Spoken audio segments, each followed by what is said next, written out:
দেশের অন্যতম বড় ব্যবসায়িক প্রতিষ্ঠান সামিট গ্রুপ ও তাদের স্বার্থ সংশ্লিষ্ট প্রতিষ্ঠানের বিরুদ্ধে ঘুষ দুর্নীতির মাধ্যমে অবৈধ সম্পদ অর্জন ও মানি লন্ডারিংয়ের মাধ্যমে কোটি টাকা বিদেশে পাচারের তথ্য প্রমাণ পেয়েছে দুদক। এ অভিযোগে বিটিআরসির সাবেক চেয়ারম্যান সহ 7 জনের বিরুদ্ধে মামলা করেছে প্রতিষ্ঠানটি।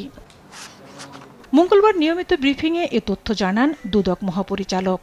সামিট কমিউনিকেশনস লিমিটেডের শেয়ার হস্তান্তরের অনুমোদন প্রদানের ক্ষেত্রে সরকারের প্রাপ্য 10,24,00,000 টাকারও বেশি রাজস্ব আদায় না করে উক্ত অর্থ আত্মসাতের উদ্যোগ গ্রহণ করে বেআইনিভাবে শেয়ার হস্তান্তরের অনুমতি প্রদান করার অপরাধ অনুসন্ধানকালে প্রমাণিত হয়।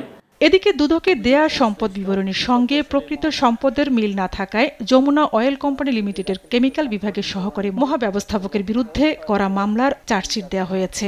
একই সঙ্গে জ্ঞাত আয়ের সঙ্গে অসঙ্গতিপূর্ণ সম্পদ থাকায় নোমান গ্রুপের চেয়ারম্যানের বিরুদ্ধেও মামলা করা হয়। কর্তৃক জ্ঞাত আয়ের উৎসের সাথে অসঙ্গতিপূর্ণ 18,97,00,000 টাকারও বেশি সম্পদ অসাধু উপায়ে অর্জনের অপরাধ অনুসন্ধানকালে প্রমাণিত হয়। দুর্নীতি দমন কমিশন আইন 2004-এর 27(1) ধারায় আরও একটি মামলা রুজুর সিদ্ধান্ত গৃহীত হয়েছে।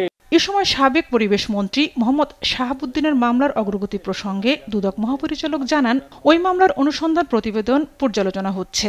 অভিযোগ অনুসন্ধানাধীন রয়েছে। রেকর্ডপত্র প্রাপ্তির সাপেক্ষে এগুলি পর্যালোচনা শেষে অনুসন্ধানকারী কর্মকর্তা এবং তার দল এ বিষয়ে প্রতিবেদন দাখিল করলে সেই ফলাফল আপনাদেরকে যথাসময়ে অবহিত করা হবে। সাবেকে মন্ত্রীসহ বেশ কয়েকজনের বিরুদ্ধে পোস্টিং বাণিজ্য, সিন্ডিকেট সহ বিভিন্ন অনিয়ম ও দুর্নীতির অভিযোগের মামলা রয়েছে। ওকে। ঝর্ণা রায়, দেশ টিভি, ঢাকা।